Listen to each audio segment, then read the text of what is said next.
ناظرین، میں خالد احمد ایک بار پھر آپ کے روبرو حاضر ہوں آفتاب فلم کی بز میں انٹرویو کے سلسلے کو آگے بڑھاتے ہوئے۔ آج میں آپ کی ملاقات ایک ایسی شخصیت سے کروانے جا رہا ہوں جو پتہ نہیں کتنے لوگوں کا انٹرویو لے چکی ہے، کتنے شہر کے بلکہ شہر کے باہر کے اور دنیا بھر سے آئے ہوئے لوگوں کے انہوں نے انٹرویو کیے ہیں۔ اور میں سمجھتا ہوں کہ 1994 میں نارتھ ایسٹ کو بھی انہوں نے بلایا تھا آل انڈیا ریڈیو پر انٹرویو کے لیے اور مجھ سے سوالات کیے تھے۔ آج میری باری ہے کہ میں ان سے سوالات کروں، تو آئیے ملتے ہیں جناب نور الحسنین صاحب سے، جو آل انڈیا ریڈیو کے اناؤنسر بھی رہے اور کئی عہدوں پر انہوں نے ترقی پائی ہے۔ تو نورو بھائی، آپ نے کہا ابھی جی کہ ایک وقت یہ تھا کہ میں ان کو انٹرویو دے رہا تھا، جی آج یہ آپ بول سکتے کہ اب سیاد خود میرے دام میں ہے۔ جی جی جی جی تو بہرحال میں حاضر ہوں جی اور تمام سامعین جو اس کو دیکھیں گے، جی ناظرین، جی میں ان کی خدمت میں بہت ہی خلوص کے ساتھ آداب بجا لاتا ہوں، جی اور بندہ دار پہ چڑھ چکا ہے، اب آپ نہیں ہم جو ہے آپ میرے لیے میرے محترم ہیں۔ اور ناظرین، آئیے اس سلسلے کو آگے بڑھاتے ہیں اور میں حسن بھائی سے پوچھتا ہوں کہ حسنین بھائی، اور بعد میں جب آپ نے آنکھیں کھولی ہیں تو اور بات کو کیسے پایا آپ نے؟ دیکھیے، آنکھیں کھولنے کے بعد بہرحال جب میں اس قابل ہوا کہ کچھ دیکھ سکوں، کچھ سمجھ سکوں، جی تو اورنگ آباد اور شہروں کے مقابلے میں جو وہ شہر میں نے بعد میں دیکھے، جی لیکن اس وقت کا جو اورنگ آباد تھا وہ بہت مختلف تھا۔ جی ایک ایسا اورنگ آباد جس کی فضاؤں میں محبت کے نغمے گونجتے تھے، جی جہاں پر آپ کی غلطیوں پر ٹوکنے کے لیے آپ کا والد یا آپ کا رشتہ دار ہی ہونا ضرور نہیں تھا، جی محلے کا آدمی بھی ٹوکتا تھا کہ میاں یہ غلط راستہ ہے، جی آج اسکول نہیں گئے، ہاں فلاں نہیں ہوا۔ تو یہ وہ ماحول تھا، جی اور پھر ایک شستہ ماحول تھا، بہت محبت بھرا ماحول، اور گوشے پردے کا ہمارے پاس اس زمانے میں بہت زیادہ لحاظ رکھا جاتا تھا، اور ادبی فضا تھی یہاں پر شروع سے ہی۔ یعنی بڑے مشاعرے اور بڑے جلسے تو ہوتے ہی رہتے تھے، لیکن گھروں میں بھی نشستیں ہوتی تھی، چھوٹی چھوٹی نشستیں ہوتی تھی، اور اس میں یہی لوگ آتے تھے، قائی سلیم آتے تھے، بشر نواز آتے تھے، صفی الدین صدیقی آتے تھے، قمر اقبال جب آ گئے تو وہ اس میں موجود ہوتے تھے، اور یہ تمام یہاں کے جتنے بھی سینئر جونیئر شعراء ہوتے تھے وہ جمع ہوتے تھے، کلام خوانی ہوتی تھی، اور ایک ایسی فضا تھی جہاں غیریت کا احساس نہیں ہوتا تھا، جہاں یہ پتہ نہیں چلتا تھا کہ یہ جو شخص سامنے بیٹھا ہوا ہے اس سے ہمارا کوئی رشتہ نہیں ہے، ایسا لگتا تھا کہ سب سے ہماری رشتہ داری ہے، سب سے ایک محبت ہے۔ تو یہ تھا ہمارا اورنگ آباد صاحب۔ جیسے نور الحسن بھائی نے بتایا، ہم کو نور بھائی کہیں گے، ہمیشہ وہی کہتے ہیں۔ تو جب ہم لوگ، جیسا نور بھائی نے فرمایا کہ جب یہ باہر نکلتے تھے تو دیکھتے تھے کہ ان کی کوئی رشتہ دار یا دوست احباب تو نہیں ہے، تو ہمارا بھی وہی حال تھا۔ جب ننیال ہماری کاچیوڑا تھی تو چیلی پور آتے تھے تو ہوٹلوں میں جانے سے پہلے دیکھتے تھے کہ کوئی ہمارے ابا کا یا خالو کا، چچا کا، ماموں کا، پھوپھا کا کوئی دوست تو نہیں گزر رہا ہے۔ صحیح بات ہے۔ وہ سب چیک کرنے کے بعد ہی ہم لوگ ہوٹل میں گھستے، چوری سے اور جلدی سے چائے وغیرہ پی کے باہر نکلتے تھے۔ وہی حال بڈی رین میں بھی ہوتا تھا، پاکستان جانے اور ماس وغیرہ میں۔ تو یہ تو روایتیں تھی، اب تو وہ روایتیں نہیں رہی، اب تو باپ بیٹے ساتھ جا کے چائے پی رہے ہیں۔ بہرحال آپ کی تعلیم و تربیت کا کیا معاملہ رہا؟ تعلیم و تربیت کا یہ معاملہ رہا کہ چونکہ میرے والد سرکاری ملازم تھے، عدالت میں تھے، جی، تو تبادلے ہوتے تھے. تو جب میں پڑھنے کے قابل ہوا تو ان کا ٹرانسفر کنڑ ہو گیا تھا. اچھا. تو میں نے چوتھی تک کنڑ تک ہی پڑھا, کنڑ ہی میں تعلیم حاصل کی. تو کنڑ کا ماحول بھی بڑا خوبصورت ماحول تھا. 2 ندیاں تھیں اس کو, سیونا اور بمنی ندی, اور خوب پانی آتا تھا اس میں. اور وہیں سے میں نے چاروں جو ہے وہ پورے ضلع میں فرسٹ آیا تھا اس وقت میں وہاں. اور اس وقت مجھے مطلب میرے والد کے پاس کہیں وہ تھے کہ بھئی آپ اس کو پبلک اسکول میں بھیج دیجئے. تو میں گیا نہیں. بہرحال اس کے بعد پھر ہم آزاد اسکول اورنگ آباد ٹرانسفر ہو گیا. اس کے بعد ہی پھر ہم لوگ اورنگ آباد میں آ گئے. پھر میں نے مولانا آزاد اسکول میں ایڈمیشن لیا اور وہیں سے میں نے میٹرک کامیاب کیا. میٹرک کامیاب کرے تک کہ ہمارے گھر کے حالات بہت خراب ہو چکے تھے, ابتر ہو چکے تھے. ابا کو فالج ہو گیا تھا. کچھ مہینوں تک تو تنخواہیں ملتی رہی, اور اس کے بعد ظاہر ہے کہ تنخواہ بند ہو گئی. وظیفے کی کاری وغیرہ کو کافی دیر تھی.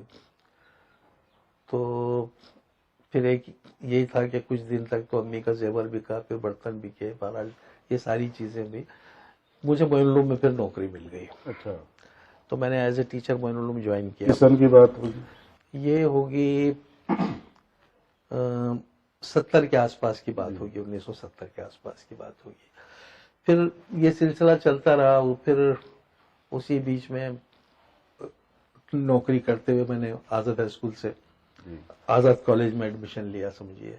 وہاں سے پھر گریجویشن ہوا میرا. پھر اس کے بعد پھر گیپ آیا. پھر 2-1 سال میں نے پڑھا نہیں. پھر اپنی امی کے اشارے پر بولیے یا ان کے حکم کی بنا پر پھر میں نے ایم اے میں ایڈمیشن لیا. ایم اے بھی میں نے میرٹ میں کامیاب کیا. اس کے بعد پھر یہاں آکاشوانی آیا میں, اس میں اسکول سے پھر میں ادھر منتقل ہو گیا. آپ نے فرمایا کہ آپ کا بچپن کنڑ کی فضاؤں میں گزرا ہے, تو کیا یہی وجہ کہ ایک ناول کا آپ نے اسی سرزمین پر لکھا؟ ہاں بالکل صحیح ہے. دیکھیے کنڑ آج بھی میری یادوں میں اتنا ہی جوان ہے. اور میں آپ کو یقین نہیں آئے گا, میں کچھ دن پہلے کنڑ جا کے بھی آیا, اور میں وہ ساری چیزیں ڈھونڈ کر آیا جہاں ہم لوگ بیٹھتے تھے, جہاں کھیلتے تھے, یہ ساری چیزیں. تو کچھ چیزیں تو اب بھی باقی ہے, بہت ساری چیزیں ختم ہو گئی. لیکن بہرحال یہ کہ کنڑ میں بھی ایک بہت خوبصورت مقام تھا. ایک تو پہاڑی علاقہ ہے پورا, گوتالا جیسا, گوتالا وہیں قریب, وہاں سے پیتل کھورا اور ہاں. اچھا, وہاں کی کچھ روایتیں بھی الگ تھی. جیسے سواریاں وہاں بڑی رنگین بیٹھتی تھی, کلرفل سواریاں, اور 7 تاریخ کا مجمع, اور وہ پھر وہ یہاں پر بدیاں باندھتے تھے, کچھ ڈوریاں ہوتی تھی وہ باندھتے تھے, اور پھر وہ مجلسیں ہوتی تھی. ویسے ہی جیسے چاند دکھتا تھا تو چاند دیکھنے کے لیے تو لوگ تو اپنے گھروں کے اوپر چڑھ کے چاند دیکھتے تھے, اور جیسے ہی چاند نظر آتا تھا تو مسجد سے اعلان ہو ضروری نہیں تھا, جو آدمی جس گھر پہ کھڑے ہوتا تھا وہاں سے بولتا تھا کہ آج سے تراویح شروع ہو جائیں گی, اچھا اتنے بجے سے فلاں مسجد میں فلاں فلاں. تو ہم لوگ پھر مطلب پیچھے جاتے تھے. اور اس کے بعد سحر سے پہلے جو فقراء آتے تھے اٹھانے کے لیے, تو اس وقت تو کنڑ میں مطلب لائٹ کا انتظام بھی نہیں تھا, قندیلیں لگتی تھی. تو وہ جو ان کے ہاتھ میں قندیل ہوتی تھی, ایک ڈنڈا ہوتا تھا, اور وہ آواز دیتے ہوئے اٹھو مائی باپ سحر کا وقت ہو گیا, آوازیں کرتے ہوئے جاتے تھے. تو میں گھر کے چبوترے پر آ کے کھڑا رہ کے, وہ پتہ نہیں مجھے بہت اچھا لگتا تھا. جب وہ دور جاتے تھے تو روشنی کا سا گول حلقہ بن جاتا تھا, اور اس میں یہ تو شیڈ میں آ جاتے تھے. ہاں, یہ شیڈ میں آ جاتے تھے نا. فقیر پہ روشنی نہیں رہتی, تو روشنی تو اوپر اور سامنے پڑتی تھی. وہ اندھیرے میں اس کا ڈنڈا دکھتا تھا, تو ایسا بہترین سین دکھتا تھا. تو میں وہ دیکھنے کے لیے اس وقت تک باہر کھڑا رہتا تھا جب تک فقراء آتے تھے, جب تک فقراء آتے رہتے تھے ایک کے بعد ایک کے بعد. پھر اس کے بعد جب آواز دیتے تھے کہ ارے میاں وقت تھوڑا سیر کر لو, تو پھر سیر ویر کرتے تھے. اسی طرح سے وہ جو ناول ہے میرے اہنکار, میں نے 2 جگہ کے سینیریو استعمال کیے اس میں. ایک تو میری ننیال جو پمپری راجا تھی, جہاں میں کھیتوں میں بہت بھٹکا, وہ ساری چیزیں یہ سب, تو وہ سینیریو ہے پورا. تو مجھے اس وجہ سے عام طور پہ میرے بارے میں کہا جاتا ہے کہ میں کوئی بھی سین بہت اچھا اٹھاتا ہوں. تو اس کی وجہ یہی ہے کہ مجھے بچپن سے یہ چیزوں کا شوق بھی تھا, اور یہ چیزیں مجھے میسر بھی آئی, اور میرے حافظے کا حصہ بھی بنتی گئی. ہاں, آپ نے جیسا کیا, ویسے ہمارے دوست تھے خالد سیف الدین, آپ کے بھی دوست ہیں, ہمارے بچے قریب دوست, وہ تو آپ کو فکشن کا بادشاہ کہتے ہیں. ہاں بولتے, ان کی محبت ہے, وہ محبت ہے. بہرحال دیکھیے کبھی کبھی ایسا ہوتا ہے, جس وقت ہم لوگوں کی بہت پرانی دوستی ہے, تو میں جب لکھاتا تھا اور میرے افسانے وغیرہ پڑھنے لگ گئے تھے تو اس نے اس وقت بھی بولا تھا یار تو ایک دن ہے نا مطلب کیا فکشن کا بادشاہ بنے گا.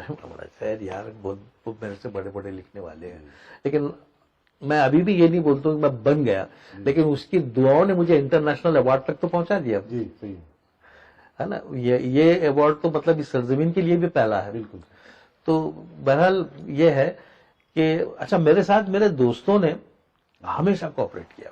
جی وہ میں ان کے درمیان ہمیشہ سے ایک میگنیٹ بنا رہا جی کہ میرے دوست میرے سے بہت قریب رہے اور انہوں نے کبھی مطلب میرے خلاف نہیں بولے. جی میرا دشمن بھی میرے خلاف نہیں بولتا. جس زمانے میں آکاشوانی میں تھا تو میرے خلاف ایک خبر چھپی تھی, اچھا, جس نے بھی دیا اخبار میں, کہ میں دعوت کھا کر پروگرام دیتا ہوں. جو میرے دشمن تھے انہوں نے بولے یار یہ غلط لکھے نا, وہ تو کھاتے ہی نہیں, دعوت کیا کہیں گا, اس پہ کوئی دوسرا الزام لگانا تھا. تو میرے دشمن بھی جو ہے وہ ایکچوئل میرے سے محبت ہی کرتے, ان کو میرے سے اختلاف نہیں ہے. کچھ باتوں پہ تو اختلاف ہونا نیچرل ہے, وہ تو ہوتا ہی ہے, یہ سب اب ہوتے ہیں. تو میرے دوست, مجھے اپنے شہر سے بہت محبت ہے اور میرے شہر نے بھی مجھ سے بے پناہ محبت کیا, جو شاید ہی کسی کے حصے میں اتنی محبت آئی ہوتی ہے. اہنکار کا جو پس منظر ہے تھوڑا گاؤں کے قصبے کا, تو اس کو کیسے آپ نے فکشن میں لایا یا کیسے؟ دیکھیے اصل میں کیا تھا کہ ہمارے پاس جب بھی دیہات کی کوئی کہانی لکھی جاتی تھی تو ہمارے ماڈل ہوتے تھے پریم چند. وہ چاہے کہانی یو پی میں لکھی جا رہی ہو تو وہاں تو ٹھیک ہے, کدھر بھی علاقے میں لکھی جا رہی تو ہم وہی لفظیات استعمال کرتے تھے دیہات کے لیے بھی اور کھیتی کے سامان کے لیے بھی, جو یو پی اور وغیرہ میں بولا جاتا, جبکہ ہمارے پاس وہ ان کے متبادل دوسرے الفاظ ہیں. ہے نا, جیسے وہ اگر ہل چلاتے تو ہمارے پاس ناگر چلتا ہے نا, ہمارے پاس بکھر ہے, ہمارے پاس ہے تو باندرے ہے, پامبر ہے. ہاں, اب اس کے بعد ہے تو بندارے بولتے ہیں ہمارے پاس, ان پر دیواریں بولتے ہیں اس کے. تو میرے کو میں وہ ساری چیزیں فریم کرنا چاہ رہا تھا. تو میرے ذہن میں یہی تھا کہ میں دیہات کے ناول لکھوں گا, تو میں کوشش یہ کروں گا کہ وہ ساری, ایون میں جب ناول لکھ رہا تھا تو میں کئی بار پمپری کو گیا صرف یہ دیکھنے کہ لوہار کی بھٹی کیسے چلتی, اچھا, گن کیسے مارے جاتے ہیں اور وہ ہتھیار کیسے بناتا, وہ کیسا پانی کے اندر چھوڑتا تو چھن آواز آتی, اور گن مارتے وقت وہ کیا کیفیت ہوتی ہے, اور بالکل وہ لوہا بالکل آگ کی طرح لال کیسے ہو جاتا ہے. تو وہ سب چیزیں میں دیکھنے ہو گیا. اچھا, اس کی جو کہانی ہے اصل میں, اس کی کہانی یہ ہے کہ مادیت اور رشتے, کیا دولت رشتوں کو خرید سکتی ہے یا رشتوں سے اہم ہے, یا رشتے جو ہے کبھی بھی دولت پر حاوی ہے, کبھی بھی ان کی عزت یا ان کی ضرورت اس سے زیادہ ہے. تو یہی پورا ٹکراؤ ہے اس کے اندر, اور وہ کافی پسند بھی کی گئی اس وجہ سے. اور وہ ظاہر ہے کہ جس وقت محمد حسن اور گوپی چند نارنگ اور یہ سب لوگوں نے وہ ناول کو پڑھا تو انہوں نے بولے کہ پہلی مرتبہ ہم کو مراٹھواڑہ کیا ہے یہ اس ناول کے ذریعے معلوم ہوا. ہاں, جب میں نے خود پڑھی تھی ناظرین ان کی ناول اہنکار, تو مجھ کو لگا تھا کہ چونکہ میں بھی ایک کسان زادہ ہوں اور زمیندار خاندان سے میرا تعلق رہا ہے, تو ہم تو ساری چیزیں جو کبھی دیکھی نہیں سنی نہیں تھی, جو ہم لوگ خود برتتے تھے, وہ پہلی بار اہنکار میں نے سنی بلکہ پڑھی. تو اچھا لگا کہ چلو کوئی تو ہے جو اپنی جو ہے زمین پر کب سے محبت کرتا ہے اور اس کو اس کے تقاضے بھی پورا کرتا ہے. تو بہرحال نور بھائی ابھی بتائیے کہ ابھی آپ نے ذکر کیا کہ انٹرنیشنل ایوارڈ کا, تو اس کا بھی ذرا تفصیل ہو جائے. اس کی تفصیل یہ ہے کہ دیکھیے وہ 24 سال سے ایوارڈ بانٹتے ہیں قطر کے لوگ. قطر کے مطلب جو بھی انہوں نے گروپ بنایا ہے, بزم فروغ ادب اس کا نام ہے, اس کے تحت وہ 2 ایوارڈ نکالتے ہیں, ایک ہندوستان سے ایک شخص کو اور ایک شخص پاکستان سے, اور وہ پورا پروگرام قطر میں کرتے ہیں, دوحہ میں ہوتا ہے پورا معاملہ. اس کے لیے وہ سارا خرچ وہ کرتے ہیں اور بڑی قطعی رقم دیتے ہیں جو اور ہندوستان میں نہیں ہے ہمارے پاس. 1.5 لاکھ روپے کی وہ رقم دیتے ہیں انعام میں. اس کے علاوہ ایک گولڈ میڈل دیتے ہیں اور پھر وہ جو کچھ ساری چیزیں وہ ہے. تو اس کے لیے وہ ایکچوئل وہ جو ہے وہ لائف اچیومنٹ ایوارڈ کی طرح ہوتا ہے, اور کئی لوگ اس کے پیچھے بھاگتے ہیں, تعلقات پیدا کرتے ہیں کہ کس طرح سے وہ ایوارڈ حاصل کرے.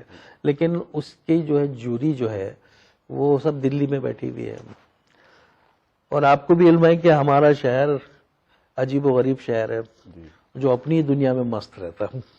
صحیح ہے، صحیح ہے، ہم کو دنیا سے کوئی لینا نہیں. ہم کو وہ نہیں ہے، ہمارے پاس اس طرح کے تعلقات بنائیں گے، جھپٹیں گے یا حاصل کرنے کا گیم نہیں، ہم وہ کچھ بھی نہیں کرتے. پیاروشپ نہیں چلاتے ہم لوگ. ہم لوگ جو بھی تخلیقی کام ہے کرتے ہیں، کسی بھی میدان کا ہو، ہے نا. شور ہنگامہ نہیں ہے ہمارے پاس، نہ تعلقات ہم بناتے ہیں اس طرح سے. جو چیز آتی ہے مارکیٹ میں پہنچتی ہے، اگر اس کو کسی نے پسند کرا تو ٹھیک ہے، نہیں پسند کرا تو ہم اپنا کام کرتے رہتے ہیں. تو جس وقت یہ ساری چیزیں چلی اور اس کے بعد وہاں سے اچانک فون آیا کہ بھئی اس سال کا دوحہ قطر کا ایوارڈ جو ہے ہم آپ کو دینا چاہتے ہیں، تو آپ قبول کریں گے کیا؟ تو یہ مسئلہ تھا کہ قبول کریں گے کیا. تو نارنگ صاحب کا فون تھا. تو پہلے تو میں نے بولا کہ قطر جانا پڑے گا، تو آپ کو معلوم ہے میں سفر سے بہت ڈرتا ہوں.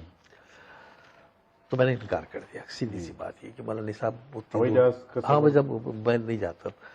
تو وہ بولا نہیں، میں سفر سے بھی بہت ڈرتا ہوں، بچتا. میں بولا اب اس کے لیے اتنی دور جانا پڑے گا، آپ کسی کو بھی دے دیجیے. تو انہوں نے بولا ایسا کیسا کسی کو دے دیں گے؟ سال بھر سے پوری جو کمیٹی ہے وہ ساری چیزوں کے اوپر واچ کرتی رہتی ہے، کئی ادیبوں کے، اور اس کے چھٹتے چھٹتے چھٹتے چھٹتے چھٹتے 3 لوگوں پہ آتی ہے، اور اس میں سے ایک فائنل ہوتا. ابھی فائنل آپ کا ہو گیا اور آپ ایسا کیسے نہیں لیتے؟ آپ کو لینا پڑے گا. تو پھر میں نے بولا ٹھیک ہے، میری خوش قسمتی اگر آپ دینے پہ تو لے تو یہ ہے. لیکن بولتے نا جیسی نیت ویسے فرشتے. تو میری نیت تو جانے کی نہیں تھی. اب اس کو آپ کچھ بھی سمجھیے کہ اس کے بعد فلائٹس کینسل ہو گئی، بیماری پھیل گئی. تو میرا جانا تو فی الحال ٹل گیا. اور وہاں سے جو میرا انعام کا اماؤنٹ تھا انہوں نے میرے بینک میں جمع کر دیے. اب رہ گیا گولڈ میڈل اور وہ جو سارے اعزازات کا ہے. تو جب بھی شروع ہوگا اس وقت آپ کو بلائیں گے، تو اس وقت آپ لے لینا.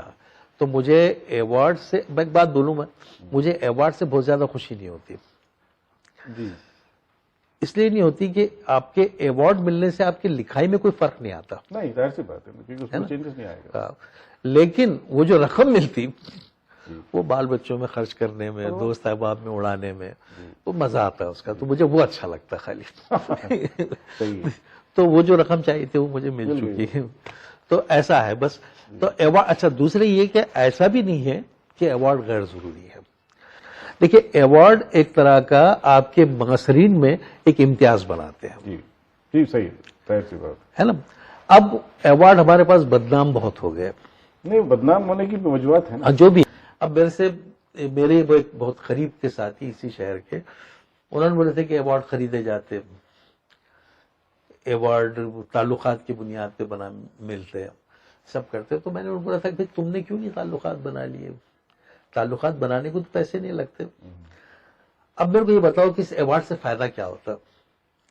فلم فیئر ایوارڈ جو ہے یہ اگر کسی ہیرو کو ملتا ہے، ہیروئن کو ملتا ہے، تو اس کو 10 فلمیں ملتی ہے نا. فلم فیئر ایوارڈ رہتا ہے. تو یہ ادبی ایوارڈ سے کیا فائدہ ملنے والا ہے؟ کون سے 10 لوگ اپنی کتابیں میرے نام کرنے والے ہیں؟ صحیح ہے نا. تو اس کے لیے کون پیسے خرچ کرے گا؟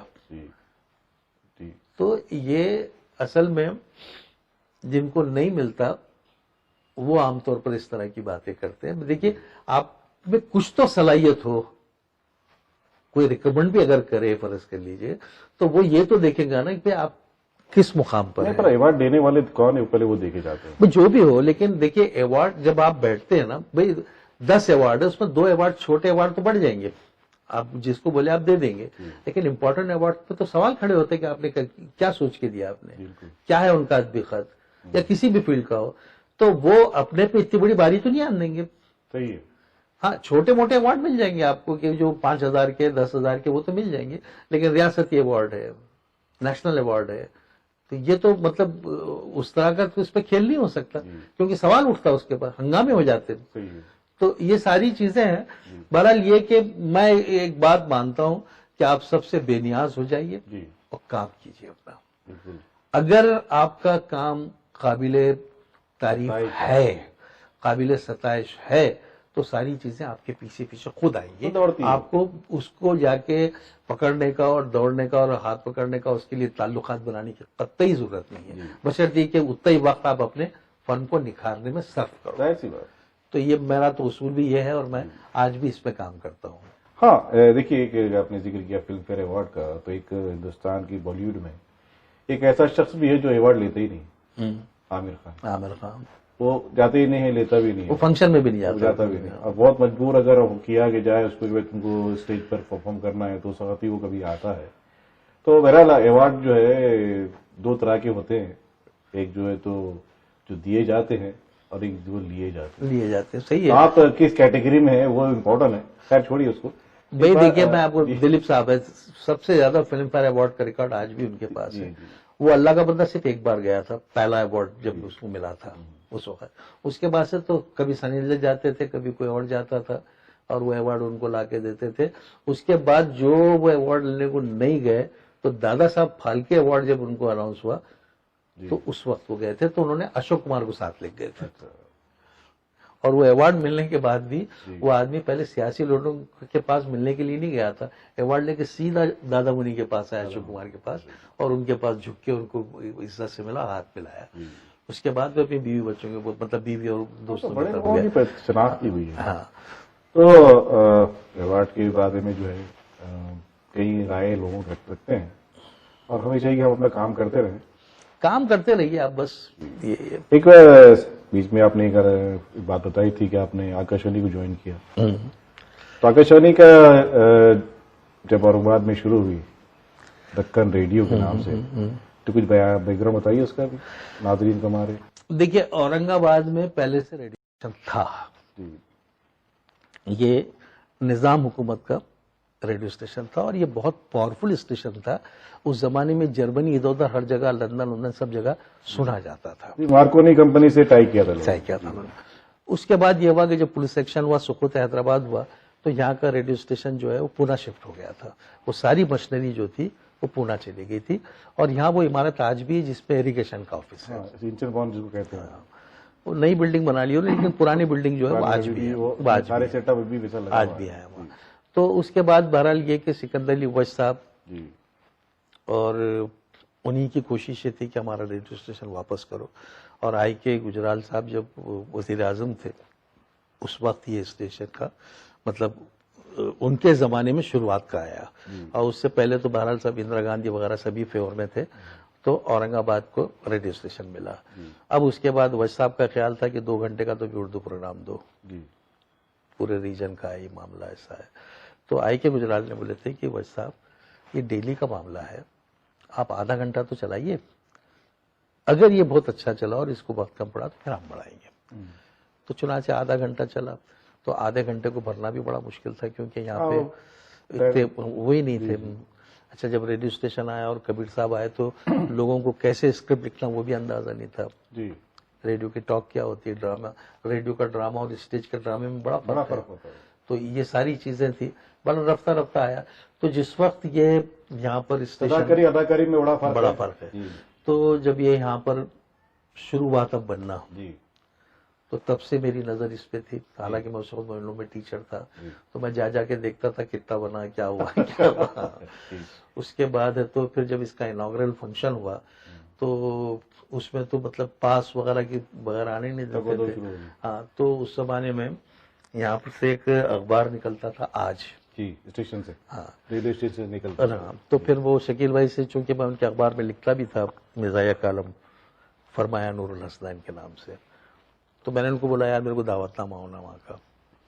تو انہوں نے جو اخبار کو آیا تھا وہ دعوت نامہ اور اپنا ایک پاس بنا کے دیا تھا مجھے جو آئیڈینٹی کارڈ ہے سمجھ لی جرنلسٹ کا. تو میں پہلی رو میں جا کے وہاں بیٹھ کر میں نے وہ پروگرام دیکھا سب کرا. اس کے بعد پھر یہاں نشریات شروع ہو گئی. پھر میں نے کئی لوگوں سے بولا مجھے انٹروڈیوس کرو یار، ان سے کبیر صاحب سے کوئی کرنے کو تیار نہیں تھا. بہرحال پھر ہم کسی طرح سے پہنچے. کبیر صاحب نے ایک پروگرام دیا، اس کے ریکارڈنگ پہ ہی انہوں نے میرے کو بول دیے تھے کہ تمہاری آواز مائک کو بہت سوٹ ہوتی ہے، اچھا تو تم اناؤنسر کیوں نہیں بن جاتے. تو میں نے ایسا ان کو گردن پلٹا کے دیکھا تھا کہ یہ شخص بول کیا رہا، اناؤنسر تو بڑی چیز ہے، بہت بڑی چیز. لیکن بہرحال پھر میرا اناؤنسر کا کیجول اناؤنسمنٹ کا سلسلہ شروع ہوا. پھر جب یہ پوسٹ نکلی تو پھر میرا وہاں تقرر ہو گیا. بس اس طرح سے آکاشوانی میں آیا. اور یہ 30-32 سال جو آکاشوانی کے ہم لوگوں نے گزارے، اس میں ہم نے جو پروگرام دیے تھے، لوگ آج بھی ان پروگراموں کو یاد کرتے ہیں، ان کی تعریف کرتے ہیں. اور میرے ریٹائرمنٹ کے بعد تو مجھے نہیں معلوم وہاں کیا ہو رہا ہے کیا نہیں ہو رہا، لیکن کیونکہ میں نے سنا بھی نہیں اس کے بعد. لیکن اکثر لوگ بولتے ہیں کہ وہ معیار اب نہیں رہا، تو وہ اللہ بہتر جانتا ہے، مجھے نہیں معلوم. حاضرین، نورو بھائی نے ایک ذکر کیا تھا کہ یہاں سے ریڈیو اسٹیشن پونا شفٹ ہو گیا ہے. تو یہ اب میں بتا دوں کہ دکن میں جب مارکونی کمپنی سے ٹائی کیا تھا نظام میر عثمان علی خان نے، تب یہ 2 اسٹیشن بنائے گئے تھے، ایک حیدرآباد میں ایک اورنگ آباد میں. یہ بہت بڑے اسٹیشن ہوا کرتے تھے اور دکن ریڈیو کے نام سے جانے جاتے تھے. اور پھر 17 ستمبر کو دکن ریڈیو سے ایک اعلان ہوا تھا، یہ آل انڈیا ریڈیو ہے. بہرحال آج بھی وہ عمارت جو ہے تو سنچن بھون کے نام سے جو عمارت ہے اس کے اندر دائنی جانب ابھی بھی موجود ہے اور لوگوں نے اس کو ویسا ہی رکھا ہے، ابھی بھی کچھ توڑ پھوڑ نہیں ہوئی. بہرحال اس کے بعد جو ہے آپ نے بہت لوگوں کے فیچرز بنائے ہیں، بڑی سٹوریز آپ نے لکھی، افسانے آئے، افسانے کے ڈرامے لکھے ہم نے، سیریل کرے ہم نے. اس میں کون سا یادگار رہا آپ کے لیے؟ دیکھیے میں نے نا جس زمانے تک مطلب ریڈیو گھر گھر سنا جاتا تھا، ہاں تو ریڈیو ہی تھا، بات تو کچھ نہیں. تو اس زمانے میں تو ہم نے مطلب باتوں باتوں میں کرے سیریل شروع کیے، مزاحیہ سیریل، اور ڈرامے ہم لوگ کرتے تھے، ٹاکس تھے. ڈاکٹر آپ کی خدمت میں تھا، ڈاکٹر سے بات چیت. بزم خواتین کے پروگرام تھے جو عورتوں کے مسائل پہ ہوتے تھے. پھر ایک زمانہ آیا کہ آہستہ سے دوردرشن شروع ہو گیا. جی، دوردرشن جیسے آیا تو ریڈیو کی لسننگ پہ اثر پڑنے لگا، بہت فرق پڑا. تو ہم نے پھر اسے ٹکر لینے کی سوچے. جی، اب ٹکر لینے کا ایک طریقہ یہی تھا کہ ہم بھی کوئی سیریل شروع کریں. ہاں، تو پھر میں نے اس زمانے میں جو کلاسک ادب ہے تو اس کا کرنے کا سلسلہ شروع کیا. تو ہم نے جیسے سب سے پہلے جو ہم لوگوں نے کیے، تو پہلا جو میرے ذہن میں آیا تھا کہ میں جو ہے مثنوی سیر البیان کو ڈراماٹائز کروں. اچھا. لیکن سیر البیان میں کیا ہے کہ وہ راوی ہے جو بولتا ہے، جی، یا وہ شعر کے انداز میں، شاعری کے انداز میں ہے. تو اب ریڈیو کا راوی اچھا نہیں دکھتا، جی، ہے نا، اس طرح سے. جی، تو میں نے بشر بھائی کو پکڑا، بولا بشر بھائی میں آپ کو اس کا کانٹریکٹ دیتا ہوں، یہ 13 ایپیسوڈ کا کانٹریکٹ ہے، اس کا مطلب 13 ڈراموں کا جو پیمنٹ ہوتا ہے وہ ہم آپ کو دلائیں گے. جی، اس کو آپ بالکل ایسا لکھو کہ ہم ریڈیو پہ کر سکیں، اس میں سین بھی آئے، نریشن بھی آئے، وہ سب، اور وہ پوئٹک ہونا. اور اس کا جو مزاج ہے، جو میٹر اور بہر اس میں استعمال کیا گیا، آپ کو اسی اس میں لکھنا ہے. تو ہم نے وہ کرے.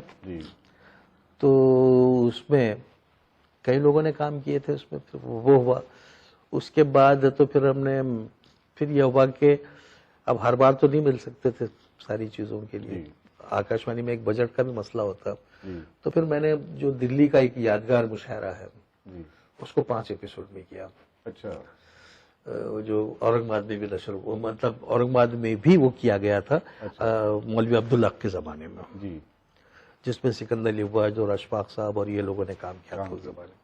پھر اب یہ ہم نے یہ کیا. اس کے بعد تو پھر یہ ہو گیا کہ پھر میں نے الادین اور جادوئی چراغ اور سندباد جہازی اور یہ سارے 13 ایپیسوڈ میں کمپلیٹ کیا. لکھنا پورے ایک آرٹسٹوں کی پوری ایک ٹیم تیار کر لیے تھے.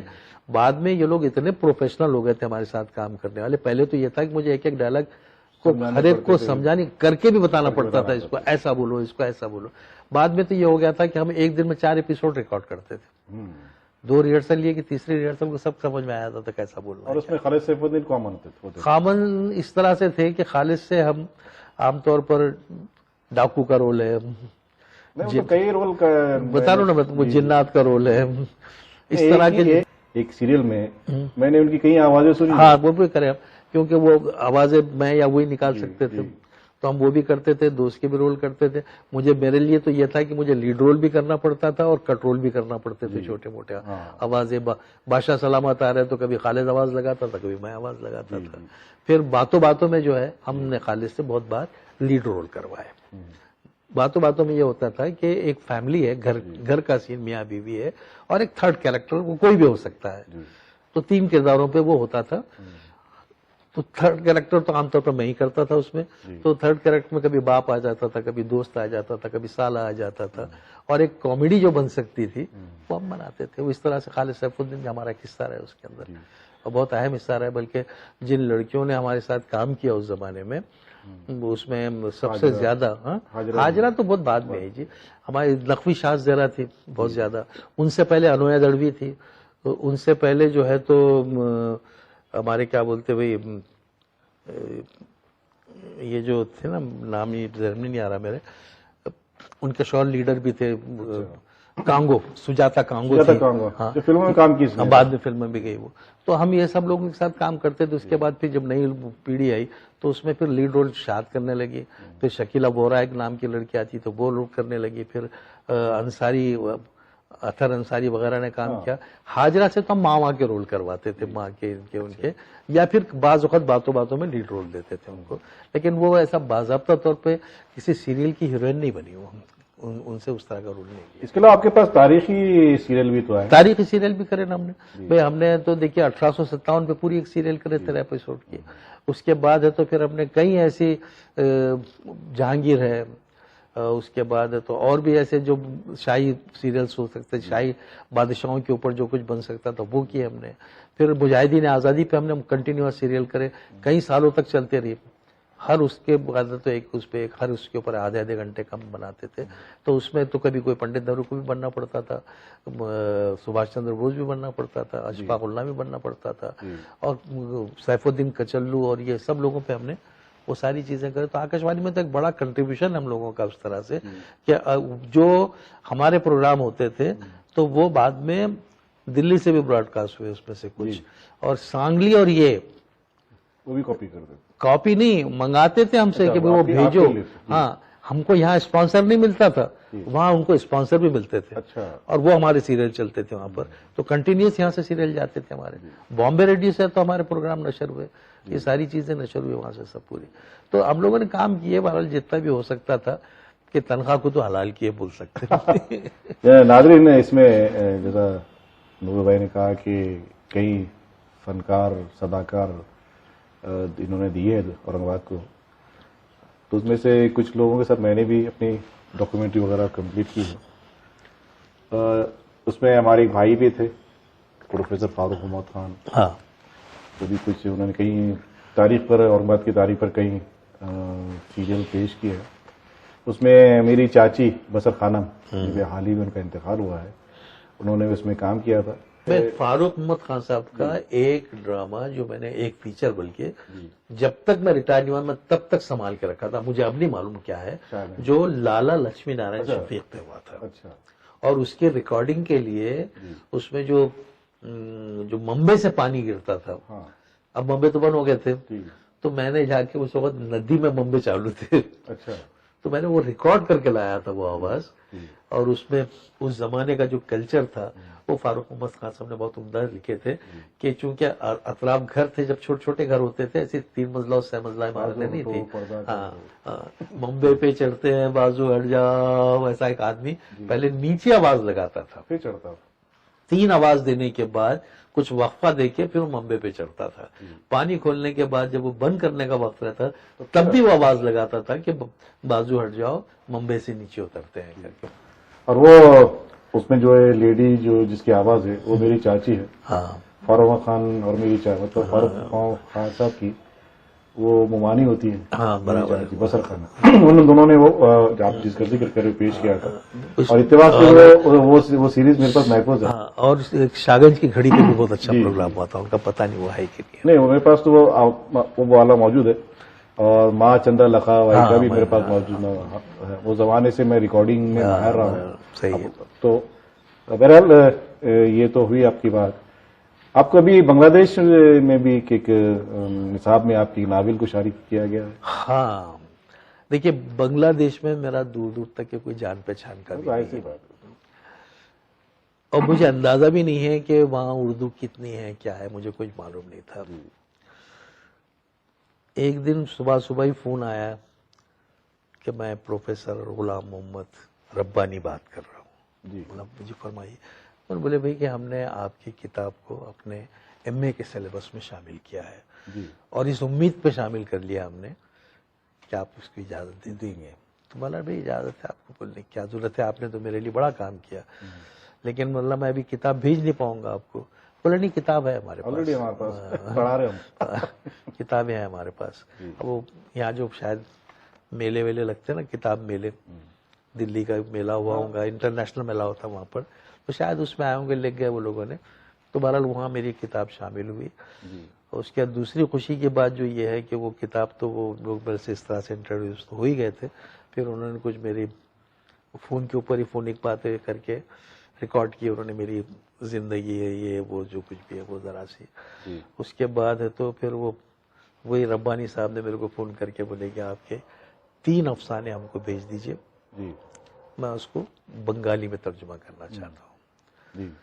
تو پھر مگر بولے وہ اس میں فلاں فلاں چیزیں نہیں ہونا، سیکس وغیرہ، یہ ملنڈی میں لکھتا ہی نہیں اس طرح کی چیزیں. تو میں نے بھیجا ان کو، تو ان کو بہت پسند آئے. پھر انہوں نے بولے کہ میرے کو 4 اور بھیج دیجئے. اب اس کے بعد انہوں نے بولے یہ 4 کا میں کر لوں گا، میں پھر آپ سے منگاؤں گا. میں چاہتا ہوں کہ وہ مجموعہ بنگالی میں چھپ جائے. اچھا، تو ایک طرح سے مطلب میرا ادب جو کچھ میں نے لکھا اس کا کچھ حصہ بنگالی میں منتقل ہو جائے. اس کے بعد بنگلور میں ایک صاحب رہتے ہیں شیخ انور، تو وہ اللہ کا بندے نے کئی زبانوں میں ہے تو MA کیا ہے، کئی زبانیں جانتا ہوں. تو وہ میرا بڑا مداح تھا، اس کے پاس میرا نمبر نہیں تھا. پھر کسی طرح اس نے میرا نمبر حاصل کرا. اس کے بعد پھر اس نے میرے سے بات کیا کہ میں آپ کے افسانوں کو اڑی اور ہندی میں کرنا چاہتا ہوں. اچھا، تو میں نے کیجیے آپ کی مرضی، آپ کو جو کرنا ہے کیجیے، میری اجازت ہے آپ کو. تو نہیں بولے مجھے کتابیں بھی تو چاہیے نا آپ کی، میرے پاس اتنے چیزیں افسانے تو ہے. تو میں بڑا اچھا بات ہے بھیجتا ہوں. تو میں نے یاد نہیں رہی میرے کو بہت دن تک ہے، ذہن سے بھی نکل گیا. پھر اس کا فون آیا کہ ارملہ میں بھیجتا ہوں. کہ میں نے 2 مجموعے اس کو بھیجے. آپ یقین نہیں کریں کہ چوتھے دن اس نے میرے کو 2 افسانے بھیج دیا ترجمہ کر کے، ہاں ہندی کے اندر. وہ میں نے اٹھایا. وجے کمار رندی میں ہمیشہ میری کہانیوں کا مراٹھی ٹرانسلیٹ کرتے تھے، تو میں نے ان کو بھیج دیا. میں نے دیکھو یہ ٹرانسلیشن ٹھیک ہے کیا، اور ہندی کے جو الفاظ استعمال کرے صحیح ہے کیا. تو اس نے بولا یہ تو بہت عمدہ ٹرانسلیشن ہے، بہت اچھا. کون کر رہا ہے؟ بہت اچھا کرا، اس کو میں مراٹھی میں کر رہا ہوں. اچھا، ٹھیک. اس کے بعد بہرحال انہوں نے میرے کو تقریباً 10 افسانے میرے ٹرانسلیشن وہ کر چکے ہیں. تو اس طرح سے ہندی میں بھی ہو جائے گا اور اڑیا زبان میں بھی ہو جائے گا اور بنگالی میں بھی چل رہا ہے. سمجھیے آپ کو ایک عجیب اتفاق نہیں لگا، ایک بنگال اور ایک بنگلور؟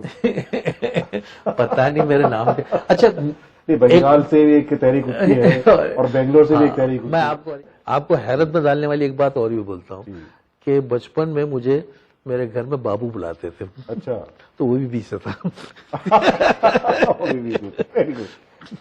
ریڈیو کا جو دور رہا آپ کا، تو اس میں کوئی ایسا واقعہ جسے آپ کبھی فراموش نہیں کر پائے؟ ریڈیو سے تو دیکھیے، اگر میں یہ بولوں کہ میری میری ادبی تربیت میں یا میرے پاس جو گہرائی یا میرے فن میں جو نکھار آیا تو ریڈیو کی دین ہے.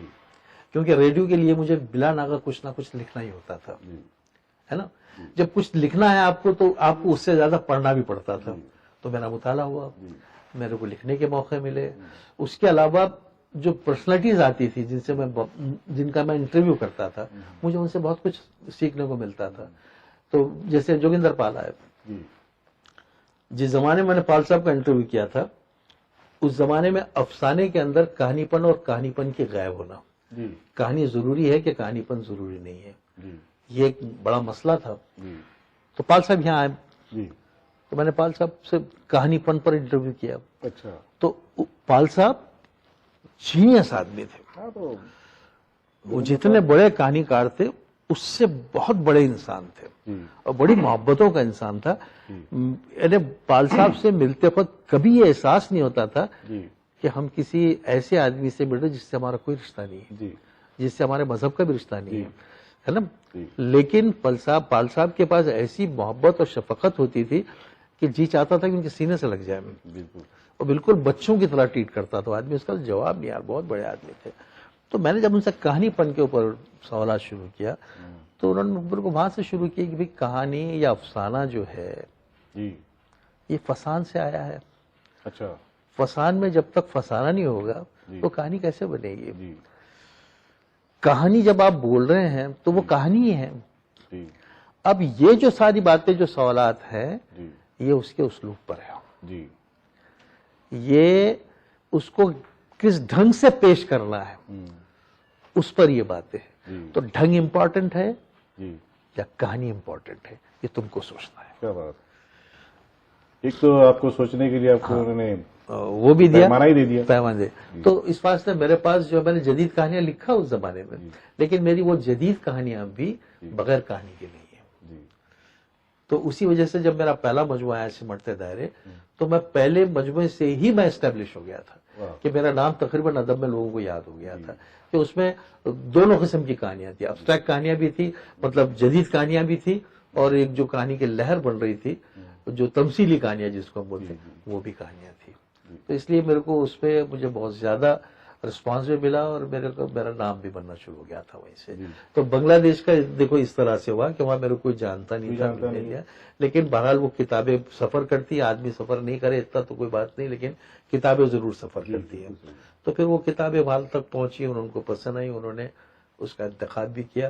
اور مجھے خوشی اس وقت ہوئی جب ان کا سلیبس میرے پاس آیا پرنٹ ہونے کے بعد. اس کا جب انہوں نے مجھے اس کا پی ڈی ایف فائل بھیجی تو میں نے دیکھا کہ ناول کے ارتقاء پہ تو باضابطہ چیپٹر ہے، ناول کے ادوار پہ اس پہ، لیکن ناول کی جو حدیں ہیں تو وہ ڈپٹی نذیر احمد ہمارے پہلے ناول نگار ہے، اور آخری جو دوسرا ناول ہے وہ نور الحسنین کا ہے. کیا بات. چارلٹن سے باتیں کرتا ہے، یعنی دو ہی لوگ ہندوستان کے وہاں شامل ہیں. وہ مطلب اس طرح سے ایک آغاز ہے. تو انہوں نے ایک طرح سے یہ حد انہوں نے اب جو ہے یہاں تک کہ وہ نور الحسنین کے ناول کو قرار دیا. تو میرے لیے تو بہت بڑی بات تھی، بہت خوشی کی بات تھی، اعزاز کی بات تھی. اور پھر یہ کہ میں اپنے ملک سے سب سے پھر اس کے بعد یہ ہوا کہ پاکستان سے پھر ایک پبلشر ہے وہ میری کتابیں چھاپ رہے ہیں، انہوں نے مجھ سے منگوا لیا. تو وہ جنوری فروری تک شاید کتابیں وہ وہاں آ جائے گی. وہ ظاہر ہے یہاں تو بھیج نہیں پائیں گے. انہوں نے مجھ سے پوچھا تھا کہ بھائی اس کا مطلب میں کچھ دے نہیں سکتا. بولے نہیں ہم دینے کی بات نہیں، لینے کی بات نہیں کر رہے، ہم دے بھی نہیں سکیں گے. میرے کو ہونا بھی نہیں، آپ کتابیں چھاپ دو. ناظرین، نورو بھائی نے ابھی جوگندر پال کا ذکر کیا ہے. جوگندر پال اردو دنیا کا ایک بڑا نام ہے، بہت بڑا نام. ہم جب پڑھتے تھے تو کوئی میگزین، کوئی رسالہ ایسا نہ ہوتا تھا جس میں جوگندر پال جو ہے افسانے نہ ہو. اور جوگندر پال کا اورنگباد سے ایک بڑا گہرا تعلق بھی ہے. وہ سرسوتی بھون ایجوکیشن سوسائٹی کالج میں پرنسپل بھی رہے، اور میری ان سے ملاقاتیں بھی رہی.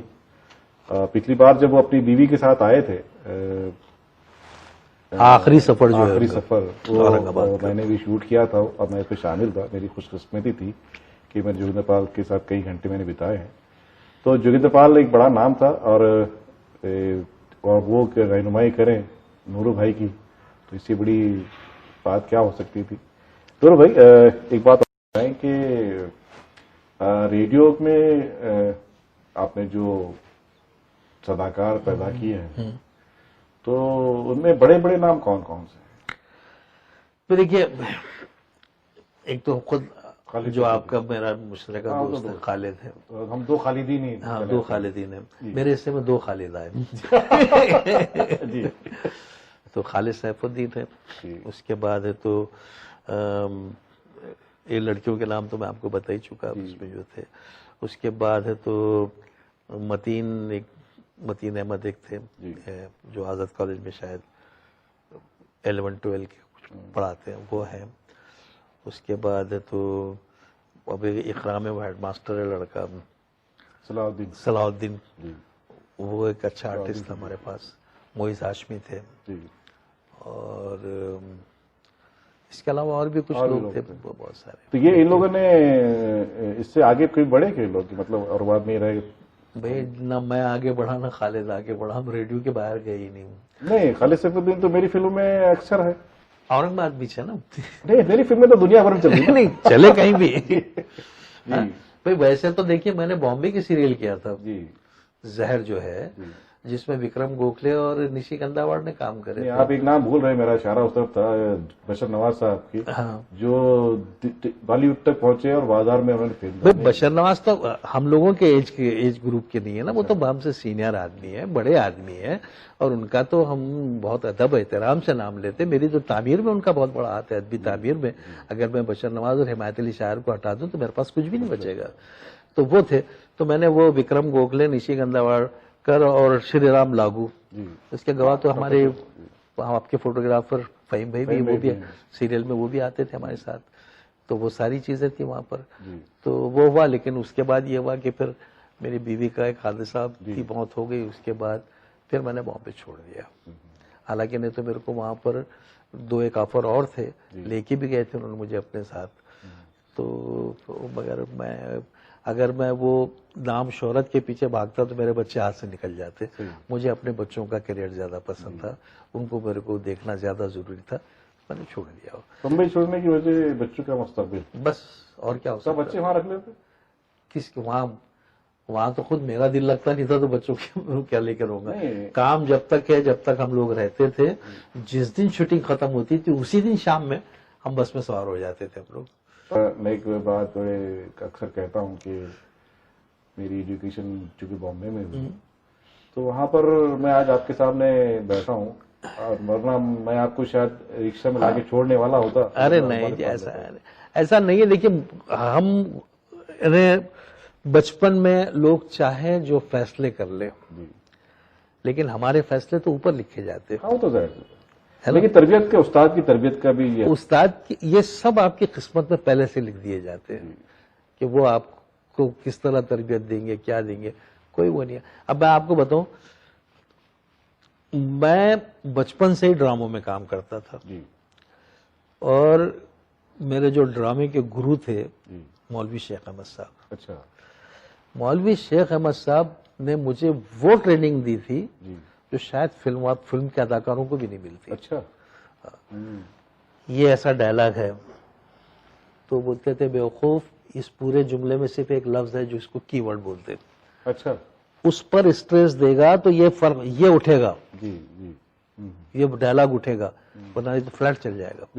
ایک مثال کے طور پر کوئی جملہ جیسے اب میں اپنے میرے ڈراموں کے جملے یاد نہیں رہے. میں آپ کو شکتی کا ایک سین سناتا ہوں. دیکھیے شکتی فلم کا مقابل میں امیتابھ ہے، آپ یہ ذہن میں رکھیے، اور دلیپ صاحب ہے. اور اب یہ دیکھیے کہ دلیپ صاحب کی عظمت کیوں ہے. دونوں میں مکالمہ ہے. امیتابھ کو جس طرح سے ڈائلاگ بولنا امیتابھ بول رہا ہے. دلیپ صاحب آخری جملہ بولتے کہ تمہارا اور میرا رشتہ تو جو بھی ہے وہ ٹوٹ گیا، باقی رہ گیا جو بھی ہے، لیکن تمہاری ماں، جو ماں پہ اسٹریس دیا ہے انہوں نے، تو حال میں بیٹھے ہوئے ہر آدمی کے ذہن میں اپنی ماں آتی. یہ ہے کمال، وہ کہ آپ کو کس لفظ پر کہاں اسٹریس دینا ہے. اب اس میں 2 جملے تھے، 2 لفظ ہے اس میں. تمہاری ماں بیمار ہے، تمہاری ماں بیمار ہے، تو خالی بیماری ذہن میں آئے گی، لیکن ماں، تو دلیپ صاحب نے ماں پہ اسٹریس دیا تھا. تو میرے کو شیخ احمد صاحب نے اسی طرح چیزیں سکھائی تھی. جب میں ڈرامے میں بھی کام کرتا تھا، ریڈیو کے بھی، تو میری جو اسکرپٹ ہوتی تھی وہ ہر جگہ سے پاز یا یہ کوشچن مارک وہ میں لگا کے رکھتا تھا اپنا، یا اس کی میں پریکٹس کرتا تھا کہ مجھے ایسا ہی بولنا ہے، یہاں مجھے لاؤڈ ہونا ہے، یہاں مجھے الو بولنا ہے، یہ کرنا ہے. تو یہ سب ساری چیزیں ہیں. تو دیکھیے استاد کا جو گھر ہے وہ دیکھا جائے تو ہر فیلڈ میں خالی ہے. بغیر استاد کے آپ کچھ نہیں کر سکتے. لیکن مجھ کو کبھی کبھی افسوس ہوتا نور بھائی کہ ہمارے پاس جو شہر میں جو اردو بولی جا رہی ہے، یہ جو اردو پڑھائی جا رہی ہے، جو پڑھانے والوں نے ہی جو ہے انہوں نے غنہ کو کھود کر مار کر دفن کر دیا. ارے اب یار، اب یہ تو ایک ہمارا ایک ٹریجڈی ہے. یہ اصل میں کیا ہے کہ جب سے ملازمتیں خریدی جانے لگی، جب آپ ملازمت خریدیں گے تو آپ معیار لے کے نہیں جا رہے، آپ پیسے بھر کے جا رہے ہیں. اور جس نے آپ کو ملازمت دیا وہ بھی آپ کو زیادہ ڈانٹ ڈپٹ نہیں کر سکتا نا، وہ تو جھکا ہوا ہے. تو پھر کہاں سے آئے گا؟ نہیں. اور دوسری بات یہ ہے کہ جو لوگ، اچھا دوسری بات یہ، میں اور ایک بھی بولتا، چھوڑ دیجئے پیسے ویسے کا. آپ کا اپوائنٹمنٹ ہو گیا نا، ہو گیا نا appointment. Now you are teacher. آپ کا کام ہے اپنے آپ کو مانجھے. ہاں چلو ٹھیک ہے، آپ نئی تعلیم آپ تو بنا لو. اسٹوڈنٹ لائف میں تو ہم ایک مخصوص کورس کا جو نصاب ہے اتنا ہی پڑھتے. ہے نا. آپ کو زبان پڑھنا آ گئی, مخصوص نظمیں رہتی وہ آپ کو پڑھنا آ گئی, وزن میٹر آپ کو معلوم ہو گیا. آپ ایم اے کر رہے تو آپ نے کچھ بڑھ کے غالب و میر اور ان کو پڑھ لیا, لیکن 2-3 غزلیں میر نہیں ہیں, 2-3 غزلیں غالب نہیں ہیں. ہاں, تو آپ کو اپنے, اب جب آپ تعلیم آپ کی ختم ہو گئی, آپ ملازمت میں آ گئے, تو آپ کا فرض ہے کہ آپ پڑھیں. اور جب آپ بچوں کو پڑھانے کے لیے جا رہے تو آپ کو پہلے سے اسٹڈی کرنی چاہیے, آپ کو اپنی غلطیاں دیکھنی چاہیے, ہے نا. یہ ہے اور ہے اس کا بھی فرق نہیں کرتے ہمارے پاس بہت سے لوگ. اور بھی بہت سے نور, جیسے کہ چونکہ میں سارے ایجوکیشن سوسائٹی کے سارے لوگوں کے کام کرتا ہوں, ایڈیٹنگ سیکشن پہ جب بیٹھتا ہوں میں اپنی اسکرین پر دیکھتا ہوں کہ ایک پرنسپل صاحب جو ہے استفادہ حاصل کرتے نظر آتے ہیں. اب میں کیا کروں؟ ہم اگر اداروں میں بچوں کو صحیح تربیت کریں گے, ہے نا, اگر ہم بچوں کو صحیح تلفظ دکھائیں گے, ان کا املا درست کریں گے اور خود جو ہے پڑھ کر جائیں گے. میں جب معلوم میں تھا تو میں نے تو بہت چھوٹی جماعت بھی پڑھایا. آپ یقین نہیں کریں گے, میں 2 گھنٹے تیاری کرتا تھا اپنے آپ. ظاہر سی بات ہے, کیونکہ دیکھیے بچوں کو پڑھانا اور مشکل ہے. اب تھوڑی دیر کے لیے اگر ایک لفظ ہے تھوڑی دیر کے لیے کہ کمال, اب بچوں کو کمال کے معنی کیا بتانا, وہاں کمال دکھانا پڑتا تھا. دیکھو یہ ایسا کرے نا, یہ کیا کرے تم نے, یہ کمال کرے. تو چھوٹے بچوں کو پڑھانا اور مشکل ہے. تو اس کے لیے آپ کو تیاری کرنا بہت ضروری ہے. آپ کو پوائنٹس بنانا پڑتے, آپ کو لکیریں بنانا پڑتی اس کے اندر کہ میں یہاں کیا کروں گا, یہاں میں کیسا بولوں گا, یہ جملہ جو ہے اس کو میں کیسا بولنے لگاؤں گا. تو محنت کرنا چاہیے نا. اگر ہم اسپیشلی شاعری اگر پڑھا رہے ہیں تو شاعری تو بہت مشکل چیز ہے. اگر کالج میں بھی پڑھا رہے, دیکھیے غالب کا ایک بہت مشہور شعر ہے کہ دائم پڑا ہوا تیرے در پہ نہیں ہوں میں, دائم پڑا ہوا تیرے در پہ نہیں ہوں میں, خاک ایسی زندگی پہ کہ پتھر نہیں ہوں میں. کیا بات. اب بولیے اس کا مطلب کیا بولیں گے. ایک تو مطلب یہ نکلتا کہ یار میرے سے تو وہ پتھر اچھا ہے جو دائم تیرے در پہ پڑا ہوا ہے, میری زندگی پہ تو ہے کہ میں وہ پتھر بھی نہیں ہوں. اگر آپ یہ سوچتے کہ غالب جو ہے بڑا ایگوئسٹ شاعر تھا, اس میں انانیت بہت تھی, تو غالب کبھی بھی اس طرح کی بات تو نہیں کرے. غالب تو یہ بولیں گا اس بھروسے پہ نہیں رہنا کہ میں پتھر بن کے تیری چوکھٹ پہ پڑے رہوں گا, خاک ایسی زندگی پہ میں پتھر نہیں ہوں جو وہاں پڑے رہوں گا, ہے نا. تو سمجھنے کی ہاں, اب آپ کو کیسے سمجھانا ہے آپ سمجھائیے, آپ سمجھائیے. بالکل صحیح. تو آپ کو جب تک آپ پہلے سے اسٹڈی کر کے نہیں جائیں گے, آپ کیسے اس کو سمجھائیں گے. اچھا, دوسری بات اور ایک بات ہوتی, جب ٹیچر محنت کر کے جاتا ہے نا, جب وہ پڑھاتا ہے تو کئی ایسے اس کے جو ہے پرتیں کھلتی ہے اشعار کی. عین وقت آپ کے ذہن میں ایک آتی کہ دیکھو یہ بھی ہو سکتا, دیکھو یہ بھی ہو سکتا, دیکھو یہ بھی ہو سکتا, تو وہ پرتیں کھلتی ہے. کیونکہ جب بچے رسپانس دیتے ہیں آپ کو تو آپ کا ذہن بھی کھلتا ہے. اور ہاں, وہ غالب کا ایک شعر اس کی جو ہے دلالت کرتا ہے کہ غالب کہتا ہے کہ آتے ہیں غیب سے مضامی خیال میں, غالب سریر خاماس نوائے سروش ہے. تو ابھی اگر ہمارے ٹیچروں کا بتایا کہ بھئی اس کی جو ہے تشریح کر لو, جس کے ساتھ میرا اشارہ ہے, تو یہی کہیں گے کہ یہ تو وہ اسکول سروش اسکول کیا ہوا. اچھا, ایک بات اور دیکھیے وہ سریر خامہ بھی پتا نہیں ہے ان کو, اور نہ ان کو سمائے سروش کا علم ہے. بھائی دیکھیے جتنے بھی جابس ہیں نا, اس میں ٹیچنگ ایک ایسا جاب ہے جس کا صلہ یا جس کا مطلب اعتراف نامہ آپ کو امیڈیٹ ملتا. اداکار نے اداکاری کرا, بہت محنت کرا, سب کرا, فلم ریلیز جب تک نہیں ہوتی جب تک اس کو اندازہ ہی نہیں ہوتا کہ میں نے کام کیسے کرا اس کے. لیکن ٹیچنگ ایک ایسی ہے, جس دن آپ نے اچھا پڑھا ہے تو بچوں کے چہرے پہ ایک مسرت دکھتی ہے آپ کو, تو وہ مسرت آپ کے چہرے پہ بھی آتی کہ آج میں نے جو کام کیا وہ بچوں تک پہنچا اور میں صحیح تھا. تو یہ جو رسپانس ہے آپ کو, امیڈیٹ رسپانس, کسی اور جاب میں نہیں ملے گا آپ کو, یہ صرف آپ کو ٹیچنگ میں ملے گا. یہ سارا آپ نے جو کچھ کیا ہے آپ کی زندگی کی ساری ادبی اور ریڈیو کی ساری زندگی میں, کتنے مطمئن ہیں آپ؟ دیکھیے اگر کسی بھی میدان میں اگر آدمی کو اطمینان ہو جائے تو پھر اسے انتقال کر لینا چاہیے. میں کبھی بھی مطمئن نہیں ہوتا ہوں. اگر میں کچھ لکھتا ہوں تو میرے ذہن میں یہ رہتا ہے کہ ٹھیک ہے یہاں تک تو میں نے لکھا ہی ہے، لیکن یہ میری حد نہیں ہے، مجھے اور اس سے بہتر لکھنا ہے نا۔ ریڈیو میں بھی میں جب تک کام کرتا رہا میری ہمیشہ سے جستجو یہ رہی کہ اگلی باری میں اس سے اچھے افیکٹ استعمال کروں گا، اگلی باری میں اس طرح سے لکھاؤں گا، اس طرح لکھوں گا، اس طرح ٹیم سے اپنے کام لوں گا۔ تو میں جب تک کرتا رہا، جب تک کرتے رہا، ظاہر ہے میں ریٹائر ہو گیا لیکن وہ جو کام ہے وہاں کا وہ کام باقی ہے، وہ اب جو بھی آئے وہ اس کو کمپلیٹ کرے۔ اگنو میں بہت کم وقت آپ کا گزرا۔ اگنو تو مجھے کیا ہوا تھا کہ میرا وہ لاسٹ منتھ چل رہا تھا مارچ میں ریٹائر ہونا تھا، اور اسی زمانے میں جو ہے تو یہاں اگنو کھلنے والا تھا، تو وہ انجینئرس ہمارے پاس آئے ہوئے تھے، تو جو اسٹیشن انجینئر تھے تو وہ باہر کے تھے، ان کو اردو ہی آتی تھی، مطلب ہندی کی طرف، وہ میرا بڑا مدعا تھا، اس نے وہ انجینئر کو گھیر کے لایا، بولا تم کو آدمی کی ضرورت ہے نا، اس سے اچھا آدمی نہیں ملے گا تم کو، اچھا یہ پروڈکشن بھی کر لیتا، یہ انٹرویو کر لیتا، یہ سارا کچھ کر لیتا، از ملٹی پرپز۔ بولا کب ریٹائر ہو رہا؟ بولا میں 30 مارچ کو آؤں گا، تو بولا 1 تاریخ کو اگنو جوائن کرنا، تو میں ریٹائر ہی نہیں ہوا اس طرح سے۔ تو جس دن میں اپنا سب یہ کر کے میں واپس گھر آ رہا تھا تو ان کا لیٹر گھر میں پہلے سے پڑا ہوتا کہ آپ کو کل ہے تو یہ آگے جوائن کرنا ہے، گیا میں نے جوائن کر لیا۔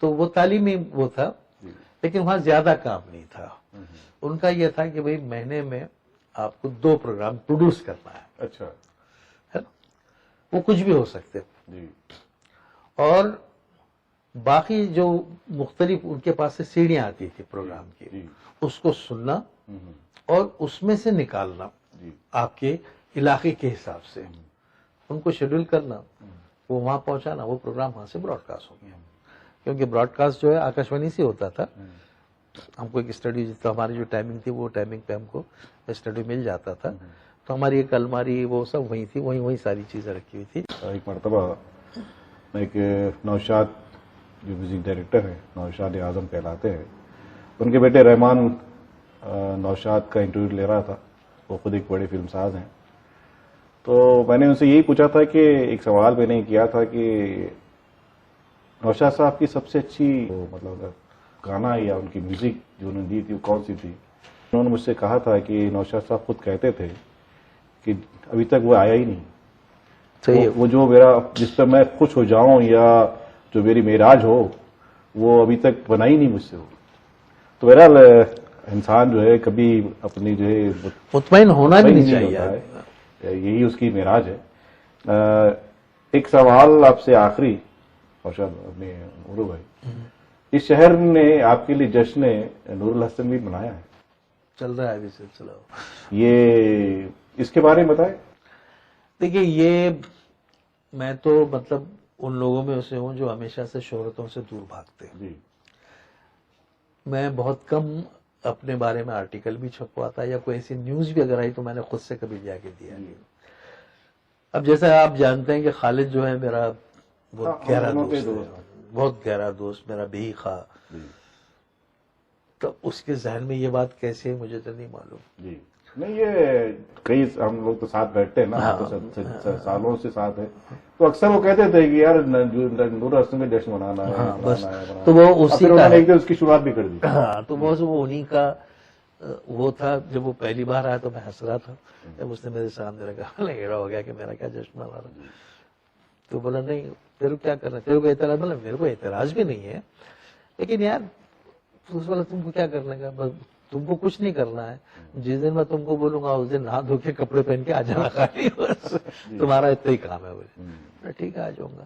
تو اب میں سمجھا تھا کہ جشن شاید 1-2 فنکشن میں ختم ہو جائے گا، تو سال بھر چلتا رہا اور آج تک جاری ہے، ابھی تک جاری ہے۔ پھر اس میں اس نے وہ ڈرامے جوڑ دیا، پھر تقریر مقابلے جوڑ دیا، نعتیں جوڑ دیا، ایک مختلف کالجز میں پروگرام کروایا، یونیورسٹی میں پروگرام کروایا، ابھی اور کچھ 2-3 پروگرام ہیں، تو اب یہ لاک ڈاؤن کی وجہ سے اس نے تھوڑا سا وہ بھی کر دیا اس کو۔ بہرحال اب میں نے اب تمہیں بولنے والوں کہ یار اب ایک فائنل کر لو، بس اب ایک ختم کرو، کیونکہ اس کے بعد اور بھی تو لوگ تمہارے پیچھے پڑے ہوئے ہیں کہ بھائی ہمارا بھی کرو کر کے۔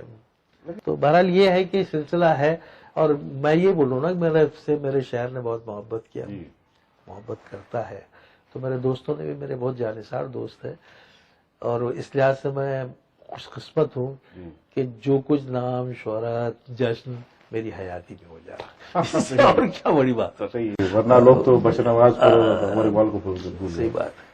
ناظرین، یہ تھے نورو بھائی، نور الحسن صاحب، اور بڑی شخصیت ہیں، بڑے بھائی ہیں ہمارے، سالوں سے دوستی ہے۔ ہم نے ایک فلم بھی ساتھ میں کی تھی ڈاکٹر غفار قادری پر، جس کی اسکرپٹ بھی نورو بھائی نے لکھی تھی، اور انہوں نے جو ہے جب ہم لوگ ناندیڑ جا رہے تھے ان کی شوٹنگ کے لیے، چونکہ ڈاکٹر غفار قادری صاحب ناندیڑ سے میں ہی پیدا ہوئے، ان کی تعلیم و تربیت ناندیڑ میں ہی ہوئی تھی، اور میں نے بھی درخواست کی تھی کہ نور بھائی آپ نے جو اپنے ذہن سے لکھا ہے اس کو شوٹ ہوتی بھی دیکھ لیں، اور ہم کہیں غلطی کر رہے ہیں تو ہم کو آپ بتائیں بھی۔ تو نورو بھائی کا یہ رہا ہے۔ تو نورو بھائی بہت شکریہ آپ آئے۔ خالد صاحب شکریہ تو آپ کا ہے کہ آپ نے مجھے مدعو کیا۔ بہت دنوں سے آکاشوانی کے بعد میرا عوام سے رب بھی ٹوٹ گیا تھا ایک طرح سے، آپ نے دوبارہ مجھے ان سے جوڑ دیا، شکریہ تو مجھے آپ کا ادا کرنا چاہیے، بہت بہت شکریہ۔